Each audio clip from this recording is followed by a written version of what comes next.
Bueno, Bien. em, como siempre, voy a empezar vamos a pedir que se muteen, eh, así, Muy Hola, bien. Madrid. Vamos. muchacho. ¿Cómo están? ¿Bien? Muy bien, Muy bien. Me alegro. Hay gente nueva, gente ya que estuvo, hay una mezcolanza de todo. Está bueno, sí. Comenzamos, ¿sí? Bien. Hacemos una pequeña oración todos juntos. ¿Les parece? En nombre del Padre, del Hijo y del Espíritu Santo. Amén. Dios te salve María, llena eres de gracia, el Señor es contigo. Bendita tú eres entre todas las mujeres, y bendito es el fruto de tu vientre Jesús. Santa María, Madre de Dios, ruega por nosotros pecadores, ahora y en la hora de nuestra muerte. Amén. Muy bien.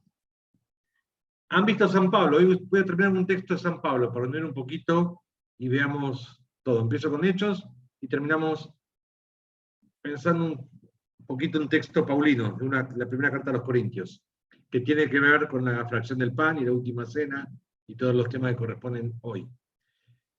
Lo primero, voy a ver cosas que ya vi, muchas cosas que vimos con ustedes, las voy a volver a ver hoy, porque hay gente nueva, para que se entere, y para los que ya vienen y ya estuvieron conmigo, para que recordemos con qué intención voy a la palabra. ¿Sí? Yo quiero que participemos todos. No quiero que me escuchen solo hablar a mí y ustedes sean agentes pasivos solo que reciben. Quiero que también que aporten. Entonces, siempre al final, cuando dé todo el tema, vamos a comenzar juntos a hablar y a ver qué nos dice esta palabra con respecto al tema que estábamos viendo. ¿Les parece? Participen, hablen, no teman. No hay problema, no hay... Nadie los va a tratar porque digan algo que creen que está mal, ¿sí? Esperen que ya comparto esto. Muy bien. ¿Todos ven, no? Sí, se ve bien. Bien.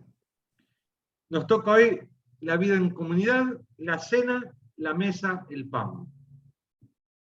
Todo visto en plan sinodal en el libro de los Hechos de los Apóstoles. Esto es algo que ya vimos, se los vuelvo a repetir para recordar y para ver. ¿Por qué vamos a leer el libro de los Hechos de los Apóstoles? En los Hechos, Lucas deja claro cuáles eran los cimientos de la iglesia primitiva, de la primera comunidad cristiana. Desde el momento, desde Pentecostés hasta que se formó la primera iglesia tal cual la conocemos. En ese movimiento, hasta la segunda generación de cristianos, perdón, me voy a meter. En ese tiempo, ¿qué fue lo que motivó y movió a la iglesia? Y Lucas va a decir tres cosas. El Espíritu Santo, la misión motivada por la palabra de Dios, vivida en pequeñas comunidades y comunidades domésticas. Reunidos en una casa, compartimos y vivimos la palabra de Dios, guiados por el Espíritu Santo, y eso es lo que nos hace iglesia. Y con ese modelo que vamos a confrontar nuestra iglesia para recuperar lo esencial de la comunidad cristiana.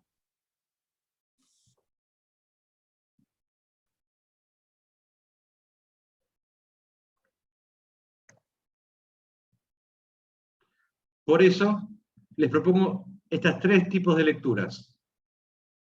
La primera, obviamente, es del Espíritu Santo, que es el gran protagonista del libro de los Hechos de los Apóstoles. ¿Cómo es esta lectura? Buscar la acción, la presencia y la acción del Espíritu Santo en el libro. Buscar qué cosas genera el Espíritu Santo en las personas. La segunda, el libro puede ser leído desde la perspectiva de la misión, viendo cómo la palabra de Dios va creciendo en las comunidades y de las comunidades se va expandiendo a todos los lados. Viendo cómo esa palabra de Dios va construyendo y edificando la iglesia. Y por último, desde la perspectiva de las pequeñas comunidades. Es en las pequeñas comunidades. Lucas empieza en el templo y termina en la casa. Hechos de los Apóstoles. Es en las casas donde la palabra de Dios se hace presente y de la casa a la cultura. En esas comunidades vamos a ver hoy, y esta es la clave de interpretación que voy a tener hoy en el texto, la de las pequeñas comunidades, las que nos sirve, se vive la coinonía, tener todo en común. Y cuando digo todo no hablo solo de las cosas materiales. Todo lo que yo soy también lo pongo en común. Y lo manifiesto a través de la diaconía. Ponerme al servicio de los demás, poniendo lo mío al común, evitar que haya pobres. Y donde también se celebra la Eucaristía. En esta tercera perspectiva es donde hoy vamos a intentar leer el texto que ya vimos, pero que vamos a reproducir. ¿Bien?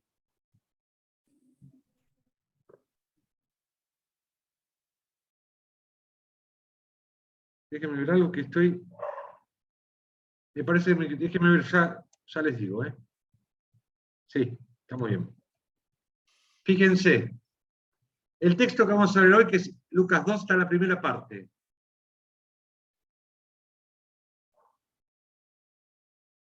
1.11 es la introducción, que empalma con el final de Lucas 24. Recordemos que en Lucas el protagonista era Jesús y todo lo que Jesús hizo. Y en Lucas es la iglesia dirigida por el Espíritu. Entonces, en la introducción empalma a Jesús y a la iglesia. Se produce el pasaje de Jesús al pasaje de la iglesia. Y ya desde esta primera introducción, Lucas nos presenta al protagonista de todo el libro, que es el Espíritu Santo. Y se traza también el programa de la misión cristiana, en el versículo 1.8 que vamos a ver ahora.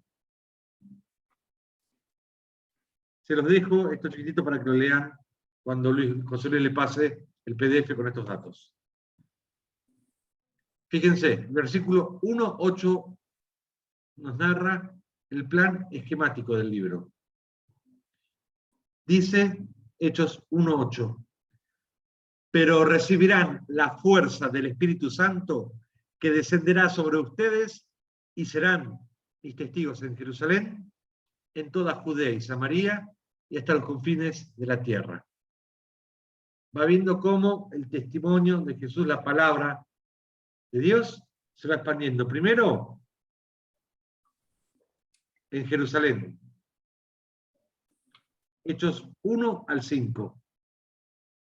Vamos a ver cómo esa palabra, con las comunidades judías, se va extendiendo por todo Jerusalén.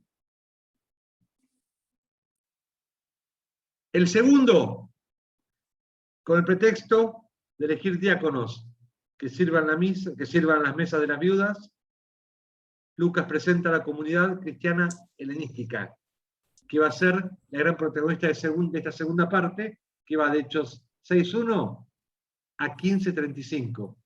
Y va, la palabra va de Judea, de Jerusalén, va a Judea, Samaria, y llega a Antioquía.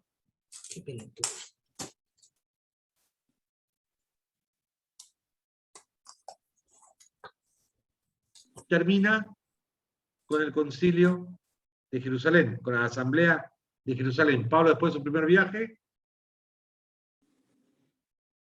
con ocasión de que los paganos son introducidos a la comunidad cristiana creyente, va a hablar con los apóstoles para ver cómo hacer que puedan convivir con los judíos cristianos provenientes del judaísmo. se tienen que circuncidar, tienen que vivir la ley o no. Entonces se hace el concilio. ¿Sí? Terminó el concilio, comienza la evangelización de Grecia y comienza la tercera parte, los viajes paulinos. El gran misionero es Pablo, de Hechos 15 hasta el final, que es como la palabra de Dios llega hasta los confines de la tierra. Que en el caso de los Hechos, los confines de la tierra es Roma. Pablo tenía intención de ir a España, para eso necesita pasar por Roma. Escribe una carta de presentación a los romanos para darse a conocer, que es la carta a los romanos, donde encontramos la teología más acabada de Pablo.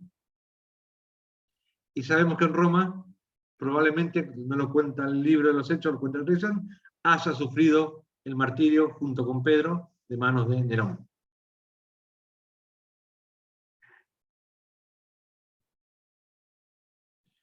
Bien. Vamos a ver Hechos 2, 42-47, la primera comunidad. El texto ya lo vimos, los que estuvieron conmigo. Hoy le vamos a dar una lectura diferente, pero bueno, repasaremos algo que ya vimos. Ustedes recuérdenlo, los nuevos, véanlo. La vida en comunidad. ¿Cómo vivía esta primera comunidad creyente?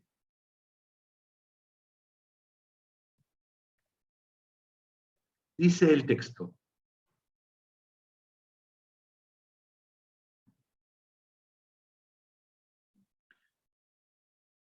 Todos se reunían asiduamente para escuchar la enseñanza de los apóstoles y participar en la vida común, en la fracción del pan y en las oraciones. Un santo temor se apoderó de todos ellos, porque los apóstoles realizaban prodigios y signos. Todos los creyentes se mantenían unidos y ponían lo suyo en común. Vendían sus propiedades y sus bienes y distribuían el dinero entre ellos según las necesidades de cada uno. Íntimamente unidos, frecuentaban a diario el templo, partían el pan en sus casas y comían juntos con alegría y sencillez de corazón. Ellos alababan a Dios y eran queridos por todo el pueblo. Y cada día el Señor acrecentaba a la comunidad con aquellos que debían salvarse. Palabra de Dios. Te alabamos, Señor.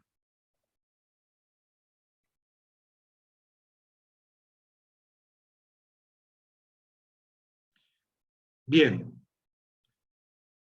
Este texto, a mí me gusta ir de a poquito para comprender el todo. Así funciona mi mente y así se los explico a ustedes, ¿sí? El texto que leímos es uno de los tantos sumarios que Lucas pone en el libro de los Hechos. ¿Qué es un sumario? Es un informe general que busca describir el crecimiento y el desarrollo de la comunidad cristiana primitiva. ¿Cómo se produce ese desarrollo? A medida que la palabra de Dios se va desarrollando y evolucionando, la comunidad cristiana va creciendo. ¿Cómo ese desarrollo de la comunidad por medio de la palabra de Dios se va gestando en las primeras comunidades? Los sumarios son de tres tipos. Hay sumarios mayores, este que leí hoy es un sumario mayor, 4, 32, 35 y 5, 12, 16. Describe de una forma utópica, idealizada, el apogeo de la comunidad cristiana en Jerusalén. Son mayores por extensión de versículos. Después tenemos los sumarios menores, que son versículos aislados. Fíjense, 1.14, 6.7, 9.31, 12.24, 16.5, 19.20, 28.30 y 31. La función de estos sumarios menores es dividir en cuadros históricos todo el libro. Y tenemos los sumarios numéricos, que son la mayoría. 2.41, 4.4, 5.14, 6.1.7, 9.31, 11, 21 y 24, 12, 24, 14.1 y 19.20. se caracterizan por usar números que expresan de manera matemática el crecimiento manifiesto de la Iglesia. Y ese día se sumaron 2.300 creyentes a la comunidad cristiana, va a decir el texto. ¿Sí? Pero son sumarios numéricos que atestiguan el crecimiento numérico de la comunidad. A medida que la palabra va creciendo, la comunidad va progresando y va creciendo en números de integrantes.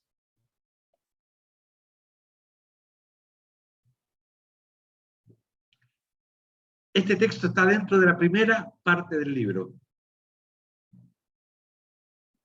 La iglesia en Jerusalén, que va la introducción de 1.11, que lo conecta con Lucas, 1.12 a 5.47, vemos la comunidad cristiana, cristianos de origen judío en Jerusalén.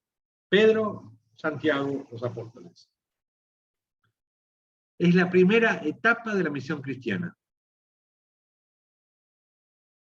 Los apóstoles dan testimonio de Jesús, impulsados por el Espíritu Santo. Espíritu Santo, el protagonista, inspira a los apóstoles en Pentecostés, y ellos salen por toda Jerusalén a anunciar la palabra de Dios, a dar testimonio de esa palabra, que es Jesús. Y esta primera parte está dividida por dos sumarios, Hechos 2, 42, 47 y Hechos 4, 32, 35. Estos sumarios dividen toda esta sección en tres partes. Hechos 1, 12 a 2, 41, la constitución de la comunidad por obra del Espíritu. Hechos 3, 1 a 4, 31, el segundo cuadro es Pedro y Juan, los protagonistas. Y el último cuadro, que lo divide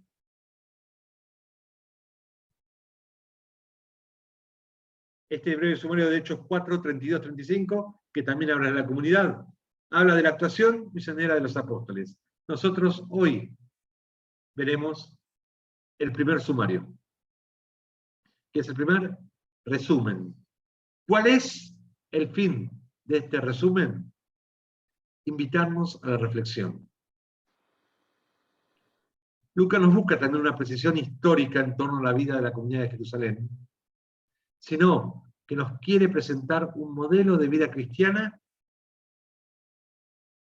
modelo que se daba en la iglesia de su tiempo, a la iglesia de su tiempo. ¿Sí? Lucas le presenta a la iglesia que él vive el modelo de las comunidades del siglo I. Y así muestra el ímpetu y la fuerza de la vida cristiana en esa primera comunidad creyente, para motivar a su comunidad, segunda generación de cristianos, a reavivar el fuego, a revivir esto que está perdiendo. Porque Jesús dijo que venía, pero estaba tardando, no llegaba. Las cosas y el ímpetu y el fervor religioso se iban enfriando. Entonces Lucas le recuerda a esta comunidad, a esta segunda comunidad de creyentes del segundo siglo, cómo vivió y con qué ímpetu evangelizaba y vivía la primera comunidad creyente. Y básicamente se basaba en tres cosas. Enseñanza apostólica, que iba acompañada por signos y prodigios, que Lucas no lo describe por los meros milagros. ¿Sí? Lucas no pone estos signos y prodigios para ver qué milagrosos eran los apóstoles, sino para manifestar la obra del Espíritu Santo en esos apóstoles, cómo el Espíritu obraba a través de ellos. Hacía en ellos, a través de ellos, los mismos milagros que realizó a través de Jesús. Luego, la unión fraterna, manifestada en la comunión de bienes, y esto es importantísimo. No compartían los bienes solo porque eran buenos tipos, buenas personas. Te comparto lo mío. Esa compartir los bienes era una expresión de una comunión de vida. Porque compartimos la vida, también comparto lo que tengo. Porque si a tu vida le falta algo, a mi vida le falta algo. Entonces, te comparto lo que tengo para que nuestra vida sea plena. Porque compartimos la vida. Y todo eso sustentado por la oración y la fracción del pan. Enseñanza apostólica, signos acompañados de signos y prodigios, unión fraterna, que se manifestaba en la comunión de bienes, la oración común, el rezo de los salmos, y la fracción del pan. Eso era el fundamento y lo que daba sentido a la primera comunidad de cristianos. Comienza el texto de 2:42. Todos se reunían asiduamente. El verbo es proskarterein, acudir con perseverancia. Se reunían perseverantemente, no bajaban los ánimos, se reunían con el mismo ímpetu. Y no permitían que nada impidiese que se reuniesen. Con perseverancia se reunían. ¿Para qué? Para escuchar la enseñanza de los apóstoles. ¿Qué se entiende por enseñanza? La didaje, la doctrina, lo que Jesús hizo y dijo. No es proclamar la muerte y la resurrección de Cristo para nuestra salvación. Eso es el querigma. Sino, era una catequesis. Era recordar lo que Jesús hizo y dijo. Los apóstoles instruían así a las comunidades. Recordaban las palabras y los hechos de Jesús. Entonces recuerden que didaje no es querigma. ¿Sí? ¿Qué es didaje? Los fundamentos de la doctrina cristiana. ¿Dónde se fundamenta la doctrina cristiana? En las palabras y las acciones de Jesús. Y en sus enseñanzas. Jesús enseñó con palabras y con obras. Recordar esas palabras y esas obras es tarea de la doctrina cristiana.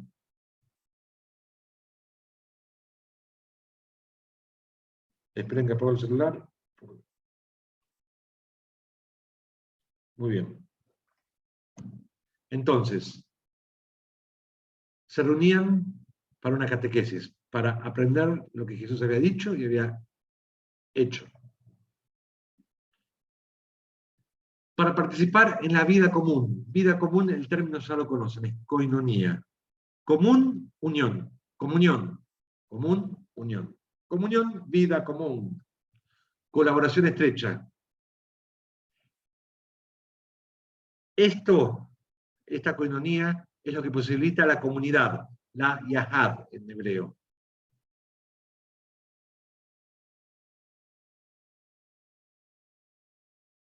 De la raíz yahad viene el término uno, ehad, porque la comunidad es una.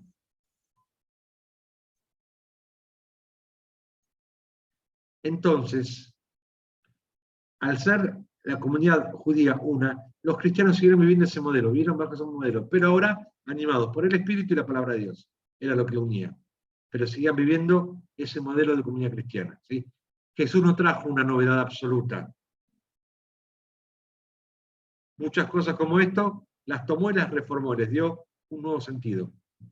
Y por último, enseñanza, vida común y fracción del pan, que es una referencia formal a la celebración de la cena del Señor. Y la oración del pan iba junto con las oraciones.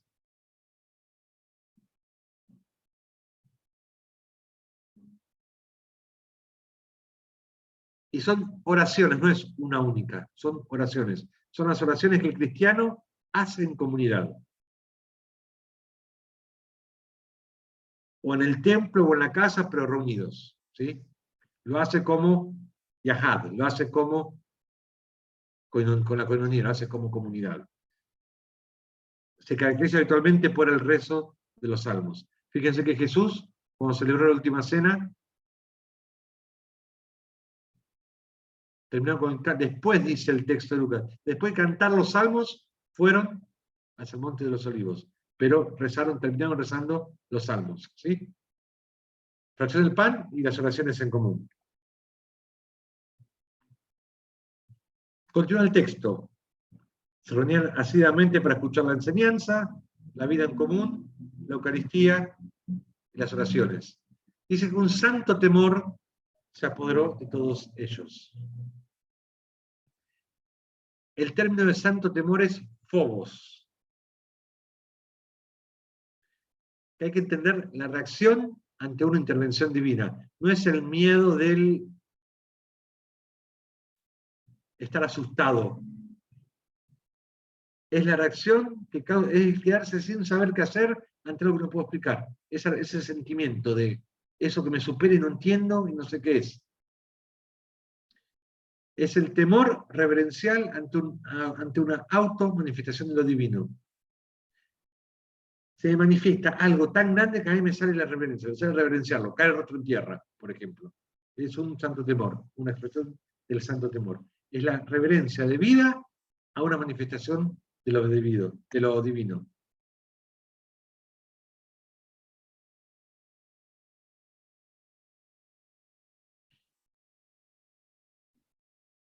¿Por qué? Porque vean que los apóstoles realizaban muchos prodigios y signos.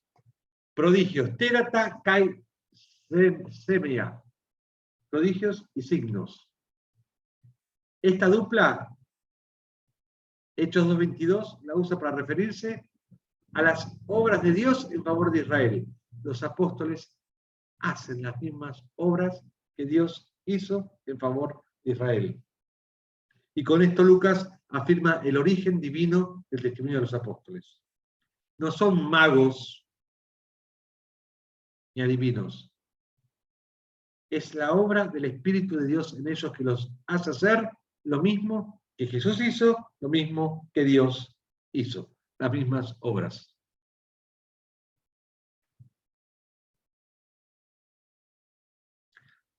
Vuelvo a repetir lo que ya dijo al principio.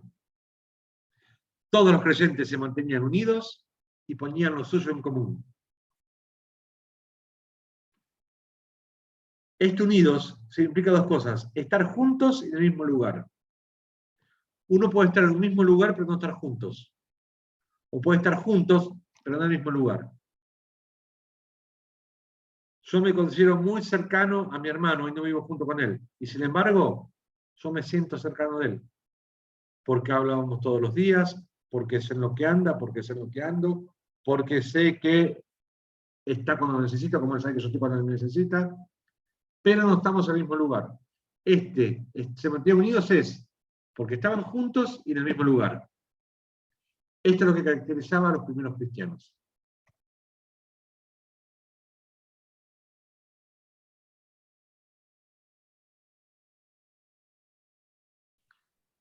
Y también me parece que podía ser, a ver si yo puedo agregar algo, sí, en la cuestión de la unidad y el de estar juntos, habría algo interior, por lo decirlo de alguna manera, que era lo que los unía a ellos.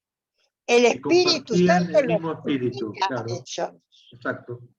No había ninguna otra cosa. Sí, los que lo hace comunidad, que después se llamará iglesia, es la presencia del Espíritu en ellos. Totalmente de acuerdo, sí, Alicia, es eso. Eso que compartían todos, que los hacía coinonía, era el Espíritu, sí. Dice, y porque estaban en esa unión, dice, ponían lo suyo en común. Acá no está claro cómo interpretar esto que Lucas pone. Poner lo suyo en común. Ponían todas sus cosas en común, o sea, esto que yo tengo, lo regalo todo y desde todos, o sigue siendo mío, pero te lo presto para que lo necesites. Si una pequeña es realmente regalarla a todos lo mío, o sigue siendo mío, pero lo disfrutamos todos. Eso es lo que ponía los socios en común, no está claro. Sea como sea, está bueno esto de Agustín, leyendo esto, interpreta, dice, ninguna cosa tengan como propia, sino que todo sea para el común. Entiende esto como, ya no es más mío, sino que es nuestro. Pero, repito, se puede dar la interpretación de que sigue siendo mío, pero lo podemos usar todos, pero sigue siendo mío. Lo tienen que pedir prestado. Lo presto. Pero es una interpretación novedosa esa, porque siempre... Sí, sí. Pero permite las dos interpretaciones. A mí me gusta más nuestro. No hablar de mío o tuyo, sino nuestro. Y creo que Lucas apunta por todo a eso, pero bueno. No está mal suponer también que puede ser lo mío que te lo presto para que lo uses. pero sigue siendo mío. Perfecto. Más a la luz de, beben de todo lo que tiene y darlo a los pobres. Entonces, Lucas, entonces digo, me parece que va más, es decir, el desapego de esto, que ya no es más mío, sino que es nuestro. Claro. El signo era esto, o sea, cómo vivían la comunidad, vendían sus propiedades y sus bienes y distribuían el dinero entre ellos, según la necesidad de cada uno. Lo que no está claro era que cada uno lo hacía porque quería o era la condición para pertenecer a la comunidad. Pero, No. sí.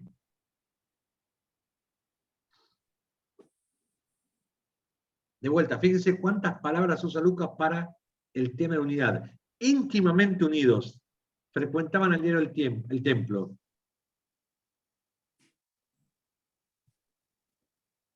Aún habiendo sido bautizados, habiendo recibido el Espíritu, ¿sí? Habiendo creído en el Mesías, seguían con las costumbres judías ejemplares. Acudían al templo con perseverancia, participaban en las oraciones, los sacrificios y los actos de culto. No dejaron de ser judíos, reinterpretaron su ser judíos. En el templo participaban de las oraciones con el pueblo, los sacrificios y los templos. Y en la casa partían el pan. ¿Sí? En el templo las oraciones y los sacrificios, en la casa, el lugar propio de la fracción del pan es la casa. La comunidad. Cuando digo casa, entiendan comunidad creyente. Y comían juntos con alegría y sencillez de corazón. Era una cena. O cena o colación. San Pablo nos habla, en el texto que les voy a dar al final, abusos que cometían en este compartir el pan en las casas.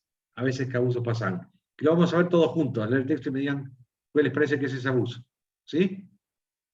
A mí lo que no me queda claro, perdón, Sí.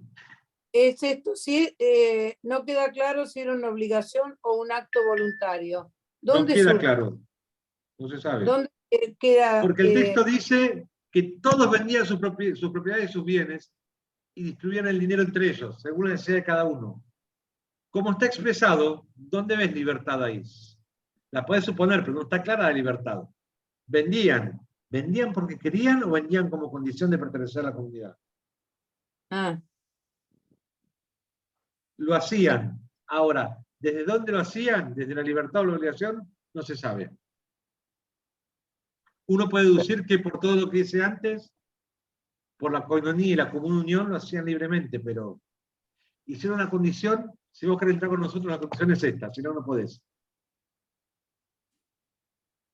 Claro, pero no está especificado en ningún texto. No. Yo te repito, el contexto de los hechos y del Evangelio, de la obra de Lucas, yo me inclino más por acto voluntario. Sí. Pero ahí no está claro, eso es verdad. Perfecto. Gracias.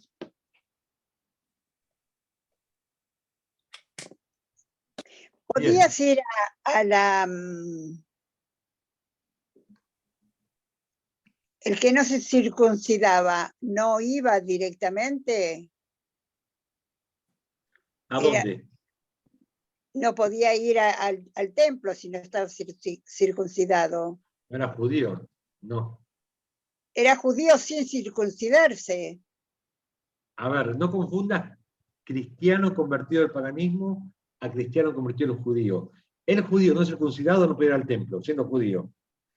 En las comunidades cristianas había cristianos provenientes del paganismo, y esos no estaban circuncidados, y había cristianos provenientes del judaísmo, que sí estaban. Obviamente que los cristianos provenientes del paganismo no asumían todas las costumbres judías. Sí participarían de la fracción del pan en las casas. Dudo que fuesen al templo a rezar, porque para ellos no tienen esa costumbre nunca. Claro. Sí la celebración de la fracción del pan, no las oraciones en el templo. Te recuerdo que estamos en la primera parte del Evangelio, del libro, donde habla de la comunidad en Jerusalén, que son cristianos provenientes del judaísmo. Recién a partir del capítulo 6 va a estar toda la problemática del ingreso de los creyentes griegos, que no son judíos. Por ahora son todos creyentes cristianos provenientes del judaísmo, de origen judío.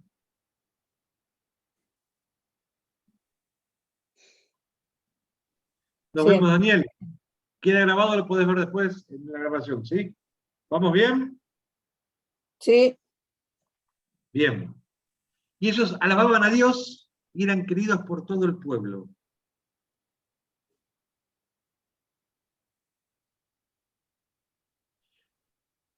La oración asume la forma de glorificación y bendición. Y eran queridos por todo el pueblo.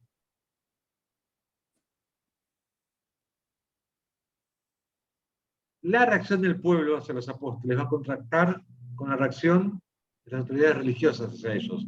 El pueblo los va a seguir y querer. Las autoridades religiosas van a buscar matarlos, porque no quieren escuchar nada de Jesús.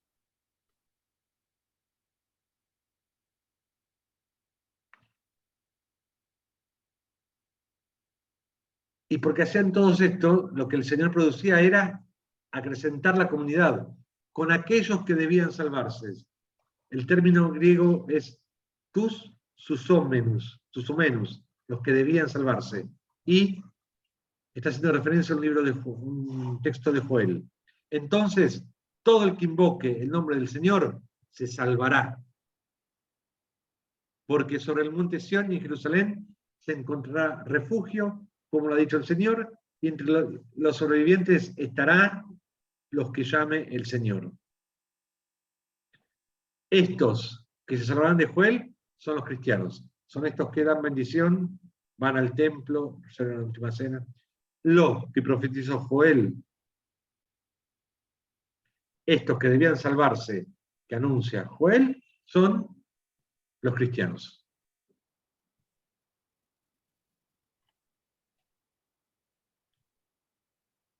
Entonces, es interesante que en el texto no vemos la fracción del pan aislado, que es lo que nos unía hoy, el tema de la fracción del pan. Lo vemos junto a la oración común y el contexto de la enseñanza, Didaje, y la comunión, la koinonía. Por Didaje, repito, la instrucción privada a otros discípulos, a los cuales se explicaba el Antiguo Testamento, la Biblia de los apóstoles, no era el Nuevo Testamento, era el Antiguo Testamento griego, ¿sí? Entonces le explicaban en el Antiguo Testamento todo lo que se refería a Jesús. Y le recordaban las enseñanzas de Jesús. Eso era el Didaje. La koinonía, la unión fraterna o comunidad, San Pablo la usa para hablar de la necesidad de compartir los bienes. Dice en Romanos 12, alégrense en la esperanza, sean pacientes en la tribulación y perseverantes en la oración. Consideren como propias las necesidades de los santos y practiquen generosamente la hospitalidad. La contribución material es vínculo y prueba de fraternidad, porque compartimos la vida, compartimos nuestros bienes, la koinonía. ¿Sí? Le hago mucho énfasis en esto, porque la koinonía no es solo compartir lo que tengo, es compartirme yo con el otro, compartir toda mi vida con el otro. Compartir los bienes es expresión de este deseo de vivir, que es lo que hizo Jesús, ¿sí? Compartió su vida con nosotros. Y la fracción del pan, en este contexto de Didaje y de koinonía, junto con la oración común, imita lo que hizo Jesús. Jesús celebró la última cena y la concluyó con el resto de los salmos. Es imitar el ejemplo de Jesús. La Didaje y la koinonía ayudan a aumentar y incrementar la vida interna de la comunidad. La fracción del pan y la oración común buscan incrementar la vida externa de la comunidad, el hacia afuera. La fracción del pan y la oración común es expresión celebrativa de la koinonía y de la enseñanza e instrucción recibida. ¿Ven eso? No son cosas aisladas.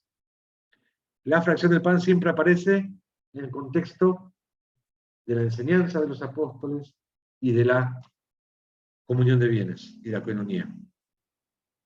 Es más, y es expresión de esa comunión de bienes, de esa coinonía. ¿Bien? ¿De dónde sale que la fracción del pan sea expresión de la coinonía y de la didaje? No es invento de Jesús. En la piedad judía, la beneficencia, la limosna, juega un rol fundamental. De hecho, en Jerusalén existía un proverbio que decía: la sal de la riqueza es la práctica de la caridad. La coinonía era un rasgo esencial de la espiritualidad judía. No es invento de Jesús. Esto que vivían los discípulos judíos, para Jesús también es importante. Fíjense lo que dice Lucas 12 y Lucas 14. Lucas 12. Vendan sus bienes y denlos como limosna. Lucas 14. De la misma manera al joven rico. No, perdón, a los discípulos. De la misma manera, cualquiera de ustedes que no renuncie a todo lo que posee, no puede ser mi discípulo. Estos mandatos de Jesús se inspiran en la espiritualidad propia del judío, porque la práctica de la caridad es la sal de la riqueza. Es el amor lo que nos enriquece.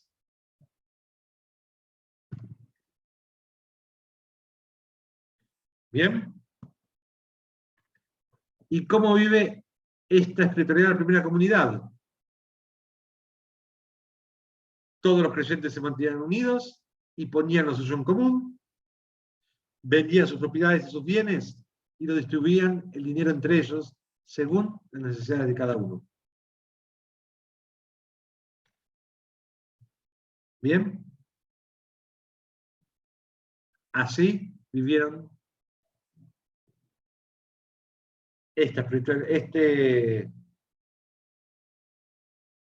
piedad judía las primeras comunidades.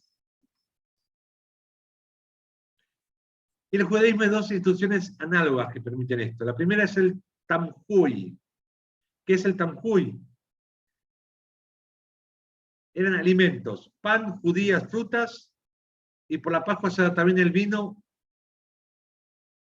¿A quiénes? A los pobres que pasaban por Jerusalén. Esa oferta se llamaba el tamhui. Y después estaba la kupá, que es la distribución semanal de alimentos y vestidos a los pobres de la ciudad, no a peregrinos, son los pobres que viven en la ciudad. En estas dos costumbres judías... Una pregunta. Sí. ¿Esto tiene algo que ver el tema de los judíos que se encargaban de las viudas o no? Sí, esos son los pobres. Sí, sí, totalmente. Sería la kupá, lo que hacían los judíos. A las viudas son esos pobres. Sí. Estas dos costumbres judías las vemos reflejadas en la primera comunidad cristiana. Todos los creyentes se mantenían unidos y ponían lo suyo en común. Vendían sus propiedades y sus bienes y distribuían el dinero entre ellos según la necesidad de cada uno. Repito, esto no fue originalidad de la comunidad cristiana. Fue vivir de manera renovada esto que ya como judíos vivían. ¿Bien? Para que vean la continuidad, pero también la novedad. Era continuidad, pero con una vueltita de tuerca más. ¿Bien?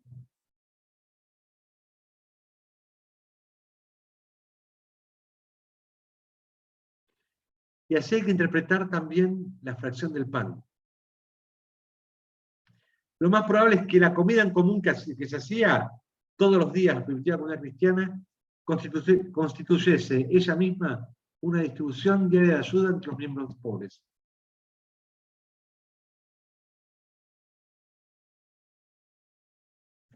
Es probable que la distribución estuviese centralizada en un solo lugar, se obtiene el siguiente cuadro. Los cristianos de Jerusalén se congregaban diariamente, Hechos 2 y 6:1, en la casa de reunión, probablemente al atardecer, para celebrar una comida bajo la dirección de los apóstoles. En un ambiente cultural, los pobres, principalmente las viudas, ahí está Noemí, tu duda, eran obsequiados con las limosnas recibidas y se les daba también alimentos para el día siguiente. Esta celebración diaria se describe en los Hechos de los Apóstoles según las siguientes palabras. Perseveraban en la doctrina de los apóstoles y en la asistencia, en el partir el pan y en las oraciones. Esto tiene que ver con la espiritualidad judía. Por eso les decía que la fracción del pan va de la mano de la coinonía y de la diaje, la enseñanza y la vida en común y compartir los bienes. ¿Sí? Entonces, cuando piensen en fracción del pan, hay que pensar siempre en eso. Cuando pensamos en la Eucaristía, hay que pensar siempre que va de la enseñanza. ¿Dónde está la enseñanza en la vida, en la misa? En la ¿En qué parte homilía, está la parte? En la en la homilía y en las liturgia de la lecturas. palabra. La liturgia de las palabras. ¿Y dónde está el poner todo en común? En la presentación de los dones. De los dones y lo que presentamos. Y no solo el pan y el vino. Las Las cosas que se presentan al altar son cosas que son dones que se dan a la iglesia. No es un gesto nomás para que quede lindo, presentamos algo, se presentan los alimentos que Cáritas va a repartir a los pobres, se presentan en el altar. Signo de esta comunión que vamos a hacer, esta comunión también, esta comunión con los más pobres. Fíjense que siempre van todos de la mano. ¿Bien?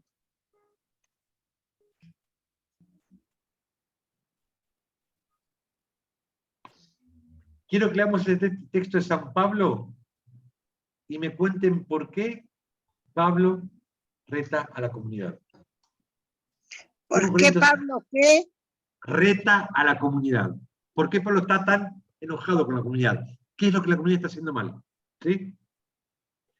De acuerdo a lo que vimos en Hechos, leyeron este texto y con todo esto me van a contar esto. Y de eso, obviamente, se lo dejo como tarea para el hogar, para que lo piensen en sus comunidades.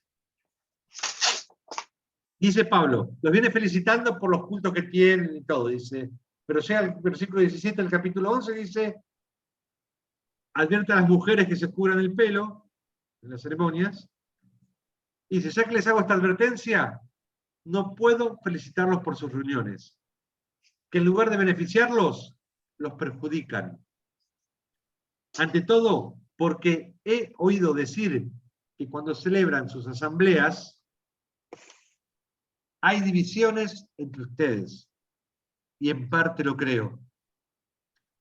Sin embargo, es preciso que se formen partidos entre ustedes para que se pongan de manifiesto los que tienen verdadera virtud. Cuando se reúnen, lo que menos hacen es comer el pan, es comer la cena del Señor. Porque apenas se sientan a la mesa, cada uno se apresura a comer su propia comida, y mientras uno pasa hambre, el otro se pone ebrio. ¿Acaso no tienen sus casas para comer y beber? ¿O tan poco aprecio tienen a la iglesia de Dios que quieren hacer pasar vergüenza a los que no tienen nada? No, porque recién lo puse así y se me hizo un ¿Qué les vaticano. diré? Les voy a alabar. En esto no puedo alabarlos.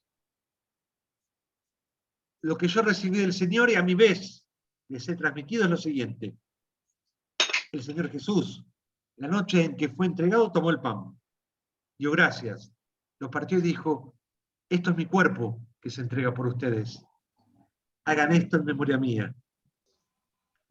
De la misma manera, después de cenar, tomó la copa diciendo, esta copa es la nueva alianza que se sella con mi sangre. Siempre que la beban, háganlo en memoria mía. Y así, siempre que coman este pan y beban esta copa, proclamarán la muerte del Señor hasta que Él vuelva. Por eso, el que coma el pan o beba la copa del Señor indignamente, tendrá que dar cuenta del cuerpo y de la sangre del Señor. Que cada uno se examine a sí mismo antes de comer este pan y beber esta copa. Porque si come y bebe sin discernir el cuerpo del Señor, come y bebe su propia condenación. Por eso, entre ustedes hay muchos enfermos y débiles, y son muchos los que han muerto. Si nos examináramos a nosotros mismos, no seríamos condenados. Pero el Señor nos juzga y nos corrige para que no seamos condenados con el mundo. Así, hermanos, cuando se reúnan para participar de la cena, espérense unos a otros. Y si alguien tiene hambre, que coma en su casa, para que sus asambleas no sean motivos de condenación. Lo demás lo arreglaré cuando vaya. Palabra de Dios. Bien, yo les pregunto de acá.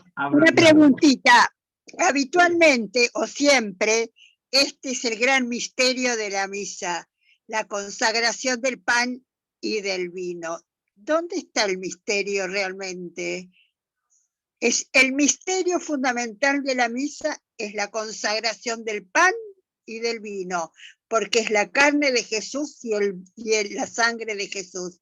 Y es un gran misterio, porque así lo manifiesta la Iglesia, y así lo vivo yo cuando voy a... Es el gran misterio. Está bien, pero ¿por qué es lo que le echa Pablo en cara a los corintios acá?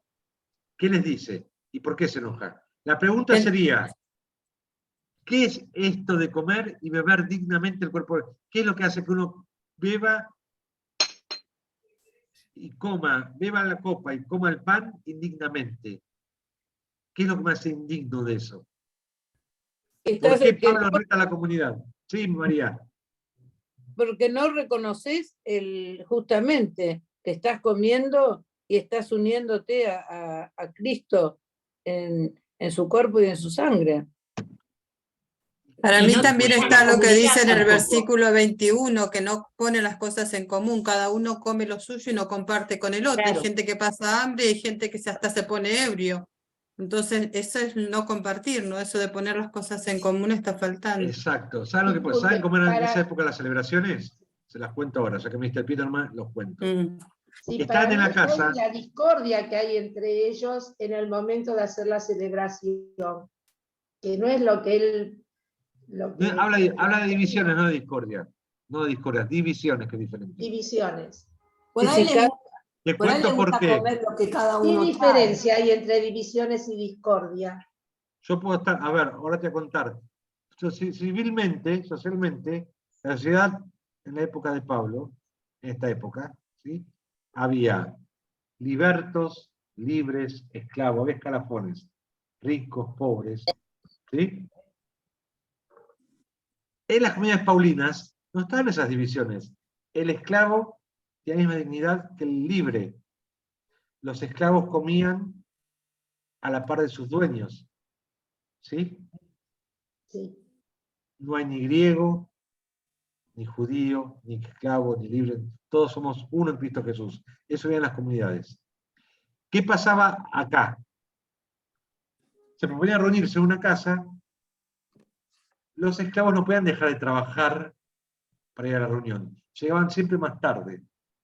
Y cuando llegaban, que se encontraban los que han venido antes, cada uno llevaba su comida y comía su propia comida, no la compartía. Comía lo que llevaba.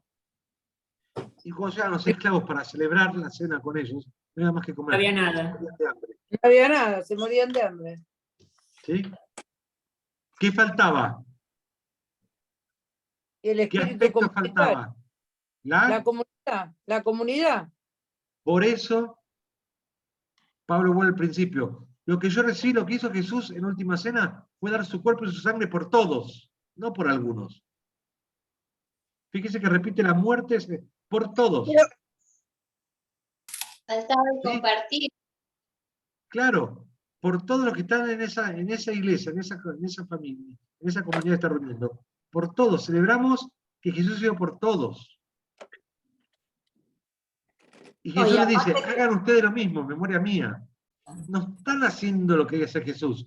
Ustedes llegan, se llevan su comida, se van muertos de hambre, se comen todo, se llenan el estómago, es una linda reunión social, pero no están haciendo lo que hizo Jesús.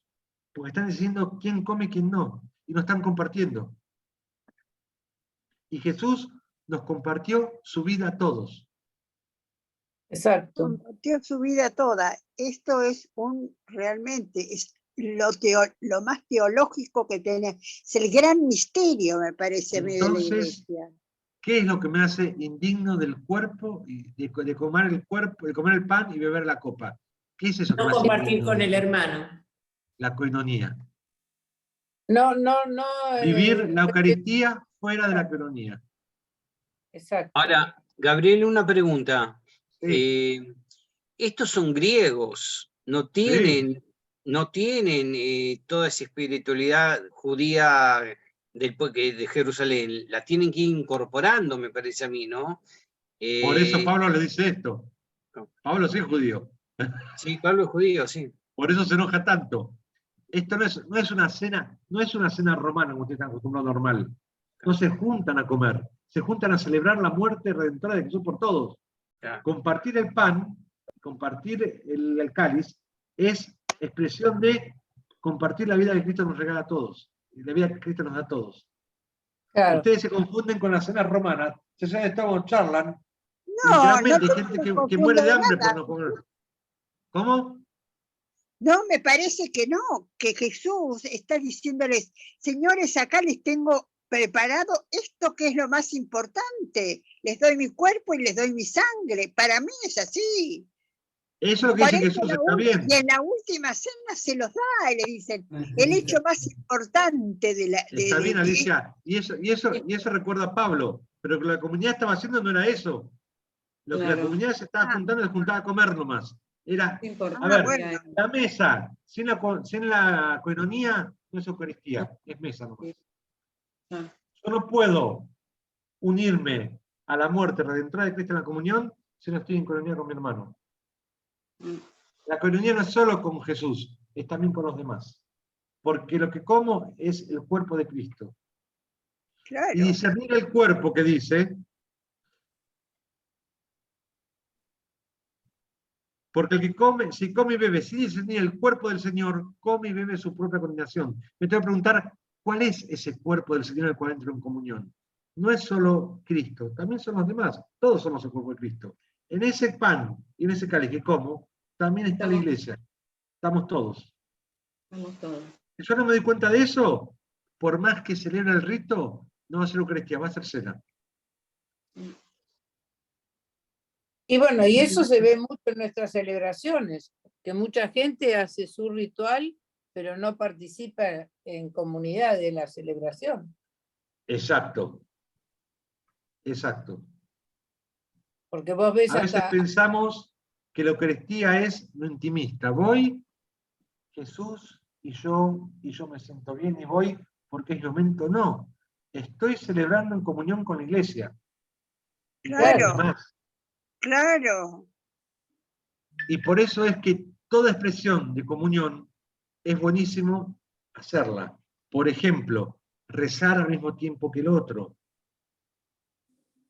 No rezar a mi ritmo, sino rezar junto con el otro. Sí, tenés razón. ¿Sí? El saludo de la paz. Elegimos muchas veces, se elige a quién se saluda y a quién no. A ver, da la bienvenida a mis hermanos cuando estoy en la misa, antes de empezar. Bienvenido, ¿cómo estás? Hacerlo sentir acogido al hermano que viene. No entrar sin conocer a nadie, voy, comulgo y me voy a mi vida. Realmente hacer esa cena una celebración. Comunión también es el que tengo al lado.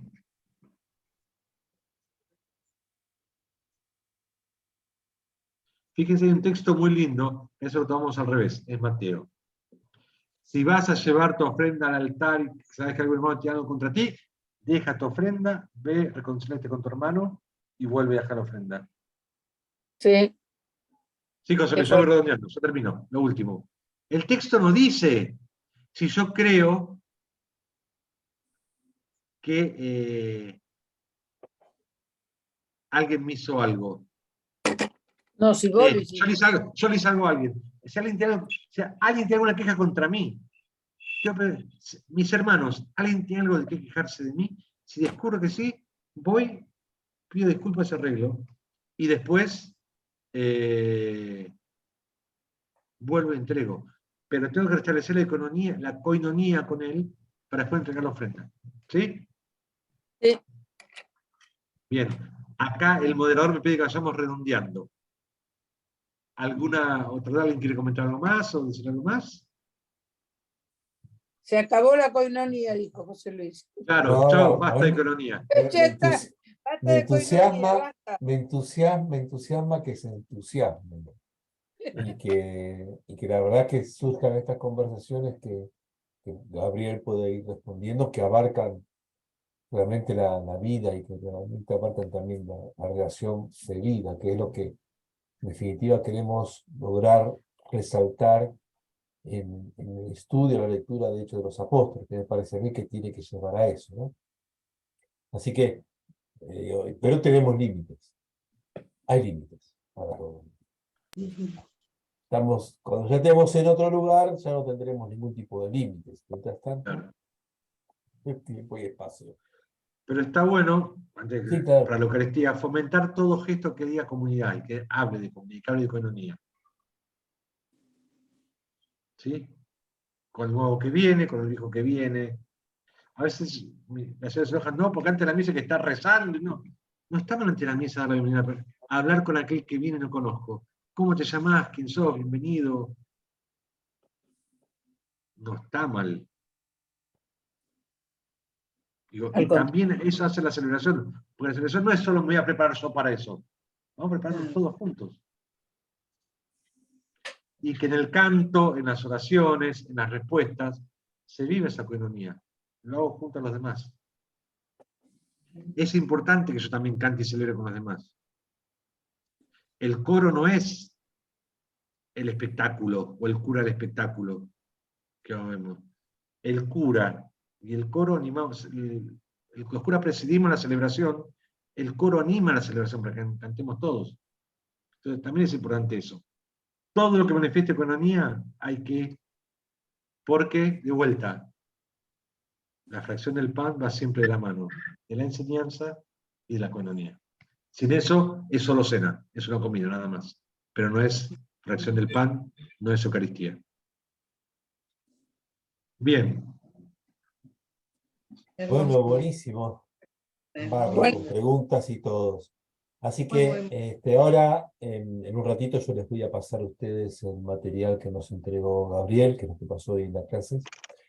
Así que bueno, muchísimas gracias otra vez a Gabriel y a todos ustedes. Vamos a continuar con este tema tan fuerte para la semana que viene. ¿De verdad, Gabriel? Exacto. Nos vemos la semana que viene, martes.